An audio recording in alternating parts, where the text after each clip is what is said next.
When Britain voted in June to become the first country to leave the EU, it took many, including us, by surprise, and the shockwaves spread across Europe and beyond.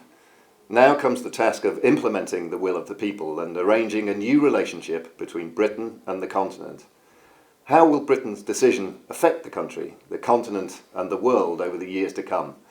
To answer these questions, I'm joined by Danielle Haralambous from our Global Forecasting team. Danielle, let's jump straight in. What do you expect the final shape of the agreement that we reach with Europe to be, and what's the timeline for us to get there? Well, our view on this has changed very slightly since the beginning of October, when Theresa May attended the Conservative Party conference and gave this speech in which she kind of laid out her vision for Brexit. There wasn't much detail, but it did kind of give us an idea of her negotiating stance. And, with respect to this, she appeared to clearly prioritise sovereignty over single market access. Now, that's hardline talk. It implies the higher risk of a hard Brexit, whereby we sacrifice membership of the single market for full restoration of sovereignty. Now, we still think a compromise deal can be reached. EU members haven't reacted particularly well to some of her tones. But ultimately, we think a compromise on the fundamental trade-off between single market access and free movement of labour can be reached, partly because, some of this is political posturing. Negotiations haven't even started yet. And also there's still an incentive on both sides to avoid a situation where we face kind of tariff and non-tariff barriers.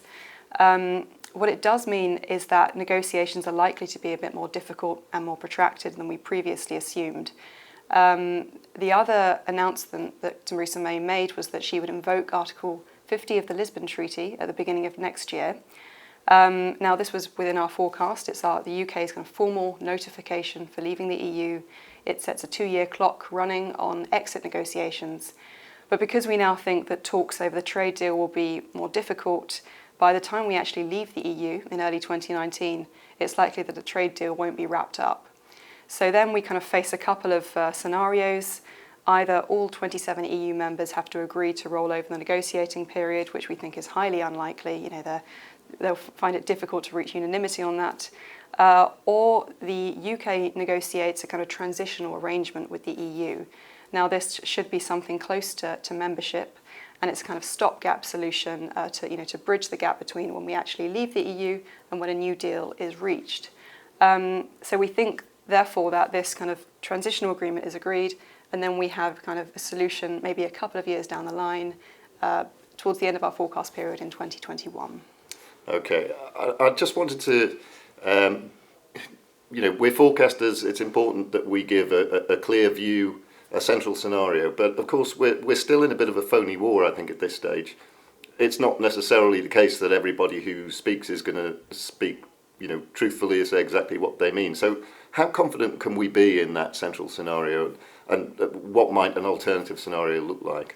Well, in reality, there's lots of pitfalls that this timeline that we've laid out for Brexit could face. I mean, negotiations could totally break down, probably within a few months or, by early 2018, which means that at the point of exit in early 2019, we face a kind of cliff edge Brexit. And this is the hard Brexit scenario. There's also a risk that when we come to negotiating this transitional arrangement, the EU, knowing that this is a temporary solution, is kind of reluctant to agree to something like EEA membership for fear that it stays in place if there's no deal reached at the end. So, there are a couple of roads to hard Brexit, and that's why we have it as our kind of second order scenario. It's the second most likely outcome we see from the negotiations, and this has potentially quite negative consequences for our economic forecast. Okay, well, let's stick with the central scenario for the moment, and let's look at the economic impact on Britain. So, who are the winners and losers out of the likely arrangement that we're expecting with Europe? Well, with some of this hardline talk about, hard Brexit, the financial markets haven't reacted very well to this. We've had a very significant fall in sterling over the past month or so. This will have inflationary consequences next year, so consumers will feel the pinch from that.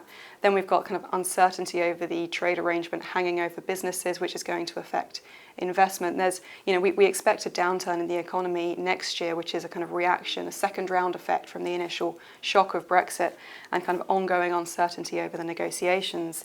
Now, ultimately, the UK will lose its status as a gateway to Europe, which means lower foreign direct investment, and fewer positive spillover effects from that. The deal that we see as our central scenario involves kind of gaining some control over migration in exchange for loss of access to the services market. So, the financial services market suffers from that in London. There are potentially gains for financial centres in other areas in Europe if there's kind of relocation and we lose access to kind of passporting rights.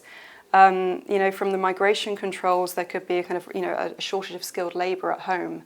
And so ultimately, I think there are probably more losers than winners. Right. But it's important to remember that there are lots of reasons why the UK should retain its status as a fairly attractive business environment. We have, features such as a flexible labour and product market, and London should still retain its status as a kind of important international financial centre, if not Europe's leading one. I see. And just to be clear, we are forecasting recession next year. Yes, a contraction in GDP of 0.5%. Yeah. Okay.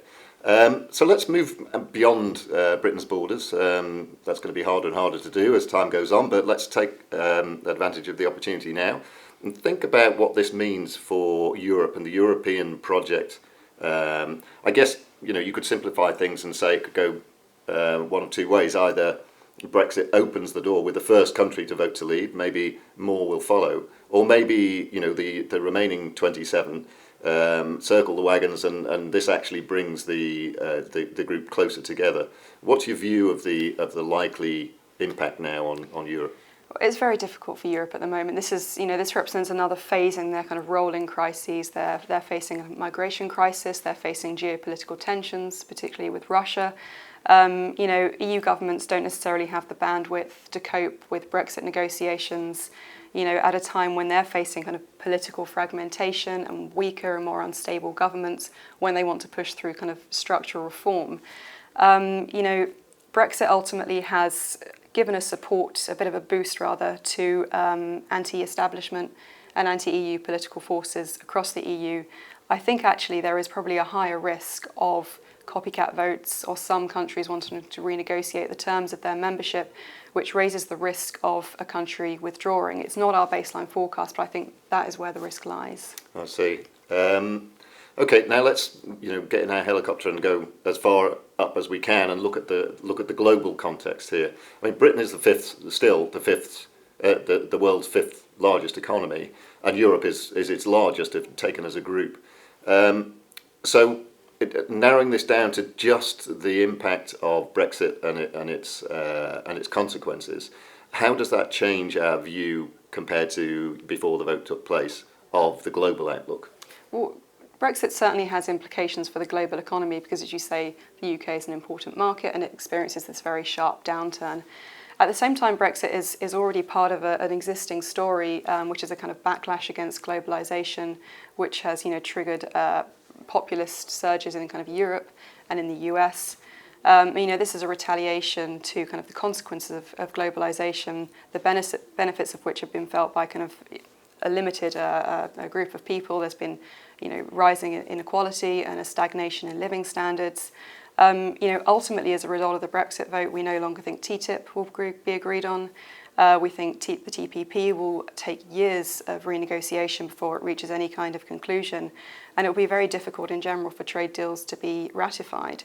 There is an outside risk of a kind of protectionist revival, particularly if the OECD experiences a downturn.